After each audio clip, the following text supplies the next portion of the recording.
છું સ્વાસ્થ્યથી સમૃદ્ધિ તરફ. પહેલું સુખ નિરોગી કાયા. સ્વસ્થ શરીરમાં જ સ્વસ્થ મનનો નિવાસ હોય છે. જે વ્યક્તિ સ્વસ્થ છે તે જ પોતાનું લક્ષ્ય પ્રાપ્ત કરી શકે છે અને જીવનને શ્રેષ્ઠ બનાવી શકે છે.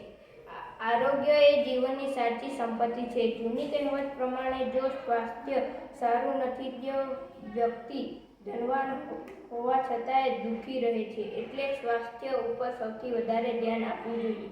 ધન ખોવાય ત્યારે તેટલું દુઃખ થતું નથી જેટલું સ્વાસ્થ્ય ખરાબ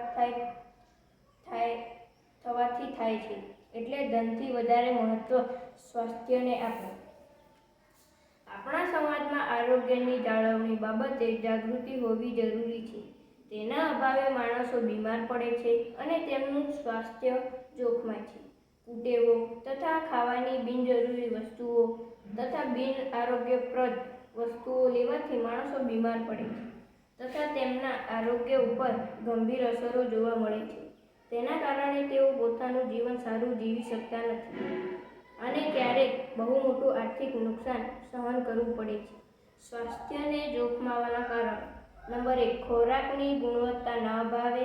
નંબર 2, શરીરના અંગોની સ્વચ્છતાની જાળવણી ન કરવી. નંબર 3, ગંદો વાસી ખુલ્લો ખોરાક ખાવો. નંબર 4, સ્વચ્છ પાણી ન પીવાથી. નંબર 5, બજારની ખાણીપીણી. નંબર 6, જંક ફૂડ જેની અસરે ઉદ્ભવતી મુશ્કેલીઓ.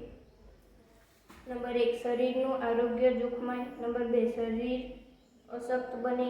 નંબર 3, વારંવાર બીમાર પડાય. નંબર 4, ગંભીર બીમારી લાગુ પડી શકે. જેને દૂર કરવાના ઉપાયો: કસરત.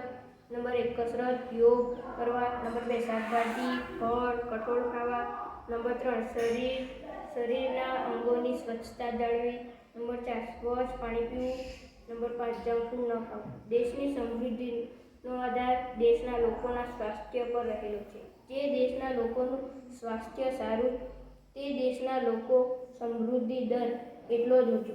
જો દેશના ભાવિ નાગરિકો એટલે કે નાના બાળકો સ્વસ્થ, રોગમુક્ત હશે તો તે દેશનું ભવિષ્ય સમૃદ્ધ અને વિકાસશીલ બની શકે. તમે પહેલી કહેવતો સાંભળી હશે. પહેલું સુખ તે જાતે નર્યા. શરીર સ્વાસ્થ્યને સૌથી વધુ મહત્વ આપવામાં આવે છે. જો તમે શરીરને સ્વસ્થ છો તો તમે શરીરે સુખી રહી શકો. તમે જાતે જ વિચારો કે જો તમને તાવ આવે, માથું દુખે તો તમને કોઈ કામમાં કે ભણવામાં ધ્યાન લાગે ના લાગે.